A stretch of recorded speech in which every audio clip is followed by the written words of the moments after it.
Search engine.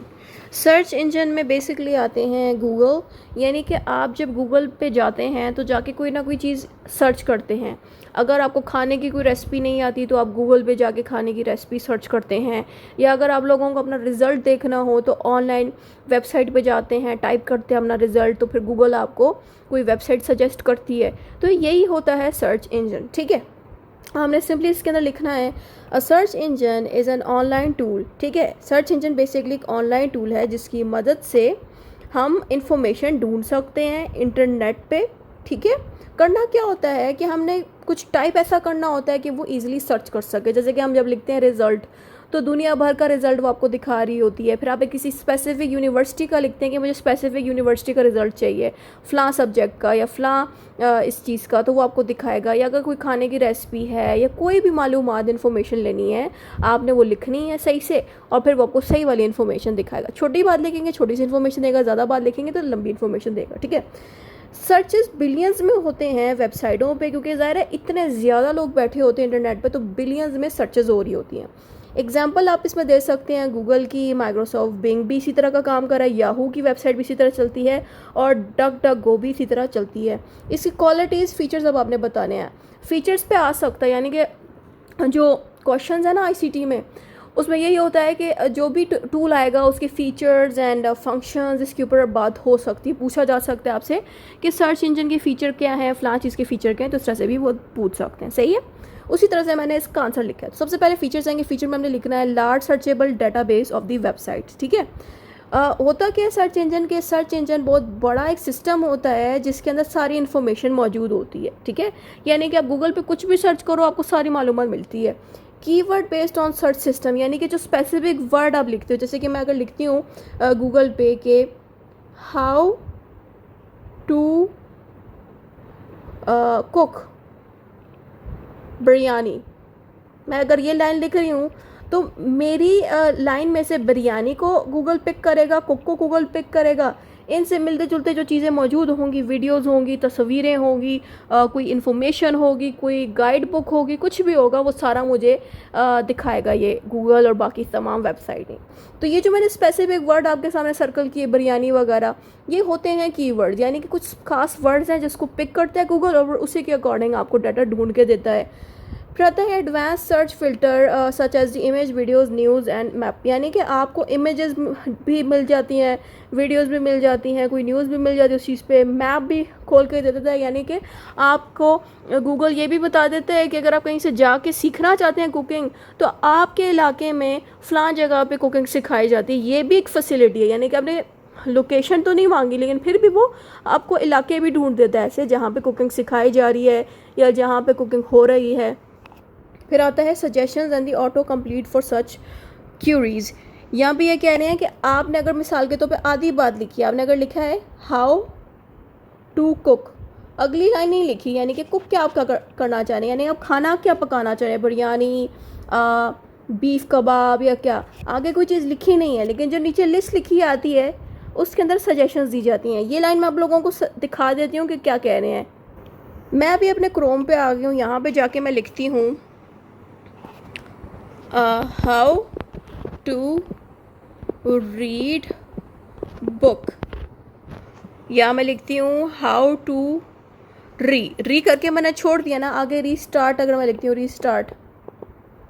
अब मुझे restart क्या करना है, मोबाइल रीस्टार्ट करना है, कोई आईपैड रीस्टार्ट करना है, वो मैंने तो नहीं लिखा।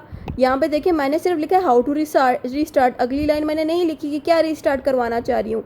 ये जो चीज़ें आपको नीचे दिखाई जा रही हैं यहाँ पे, ये होती हैं सजेशंस। सजेशंस का मतलब ये है कि आपको मज़ीद टाइप ना करना पड़े, आप यहाँ से ही ढूंढ लें कि आप सर्च क्या करना चाह रहे हैं, ठीक है।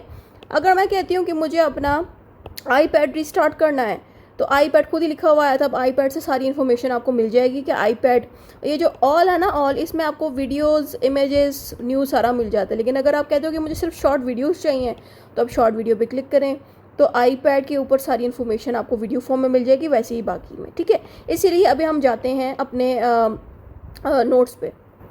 अच्छा, अब हम अपने नोट्स पे वापस आ गए हैं। सर्च इंजन भी आपने देख लिया है। अब आता है personalised result based on the user location and preference.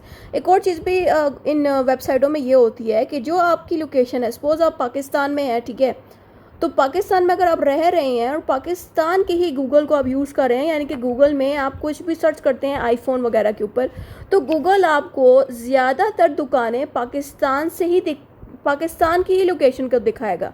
बेशक आपने सर्च में लिखा नहीं है कि मैं पाकिस्तान से हूँ, लेकिन जिस इलाके में आप रह रहे हो, ज़ाहिर है गूगल तक इन्फॉर्मेशन तो चली जाती कि कहाँ पे आप मौजूद हो, ठीक है। तो उसी के हिसाब से वो आपको आपकी लोकेशन के हिसाब से दुकानें और सारी चीज़ें दिखाएगा। वो कभी भी आपको बाहर वाले मुल्क के प्रोडक्ट्स नहीं दिखाएगा बेवजह, ठीक है। अब आप इसके फंक्शंस बताएंगे, फंक्शंस क्या होते हैं, हम किसके लिए यूज़ करते हैं, हमें क्या फ़ायदा मिलता है, क्या फ़ंक्शन है। तो सबसे पहले पॉइंट देना है crawling websites using automated tools.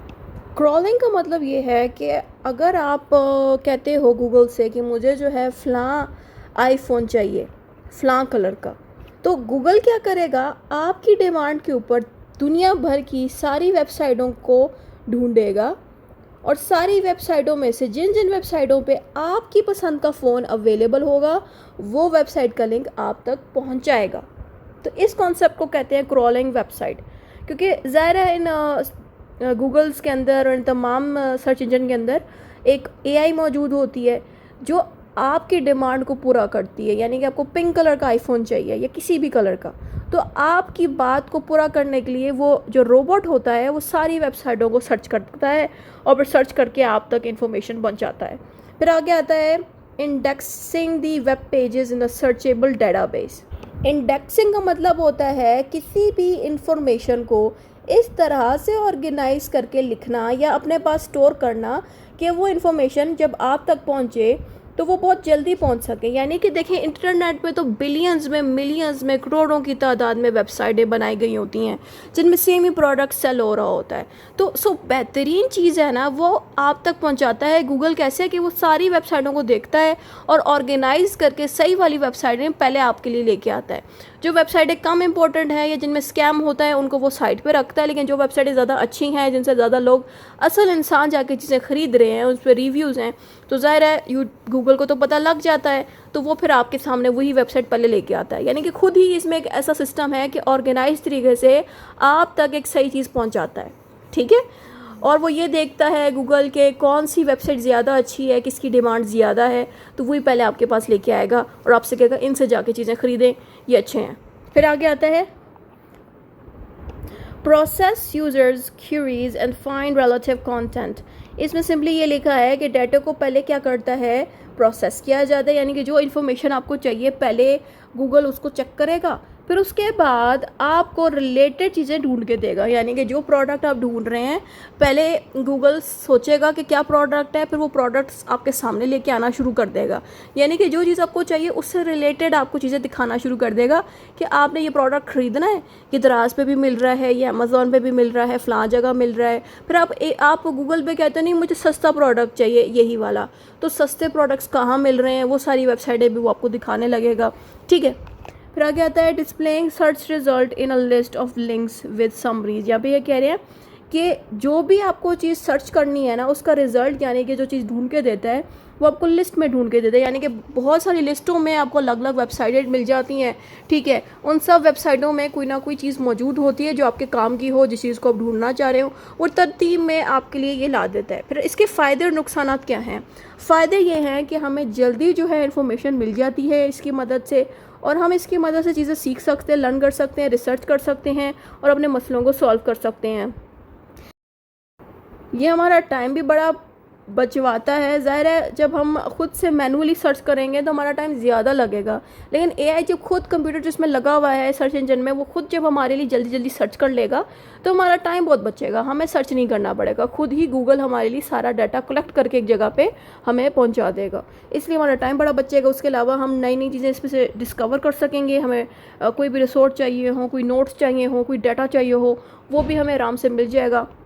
अब इसके नेगेटिव चीज़ें क्या हैं? नेगेटिव में आपने बताना है कुछ रिज़ल्ट ऐसा होता है जो कि इनकरेक्ट हो, यानी कि इन्फॉर्मेशन तो आप तक पहुंचा देते हैं लेकिन क्या पता वो इन्फॉर्मेशन सही ना हो, गलत हो, या फिर वो इन्फॉर्मेशन गलत हो, ठीक है। क्योंकि शायद ना वेबसाइटों पे ज़रूरी तो नहीं है ना हर चीज़ सही हो, क्या पता कुछ वेबसाइट्स ऐसी हों जिनमें डाटा गलत डाला गया हो, झूठी इन्फॉर्मेशन मौजूद हो, लेकिन एआई जो इस पे लगा है गूगल पे, इन सब पे, उसको तो नहीं समझ आ रही। तो इसलिए गूगल में हमें इस चीज़ का भी एहतियात करना चाहिए, हमें खुद देखते वक्त, कि जो डाटा हम तक पहुंचाया गया है क्या वो ट्रस्ट के काबिल है कि नहीं। एक ये नेगेटिव चीज़ हमें मिलती है कि हर चीज़ सही नहीं होती, कभी कभी मिसलीडिंग या झूठी भी हो सकती है। Privacy concern due to tracking of the users activity. ज़ाहिर है आप जब कुछ सर्च करोगे तो आपकी जो नेम है, आपके घर का जो एड्रेस है, वो सारा गूगल को पता होता है। तो आपके एड्रेस पे क्या क्या चीज़ सर्च हो रही है, वो सारी इन्फॉर्मेशन गूगल की डेटाबेस और गूगल की जो सिस्टम है ना, वहाँ पे जा रहा होता है। एक ये नेगेटिव चीज़ हमें मिलती है, हमारी प्राइवेसी वहाँ पे ख़त्म हो जाती है। फिर आता है too many results may make it difficult to find the best information. यहाँ पे कह रहे हैं कि जब हम गूगल पे कुछ चीज़ सर्च करते हैं तो इतना कुछ हमारे पास आ जाता है, हमें समझ ही नहीं आती किस वाली वेबसाइट पर जाएँ जहाँ हमें ठीक चीज़ मिल जाए। तो एक ये नेगेटिव चीज़ मिलती है। ठीक है, इतना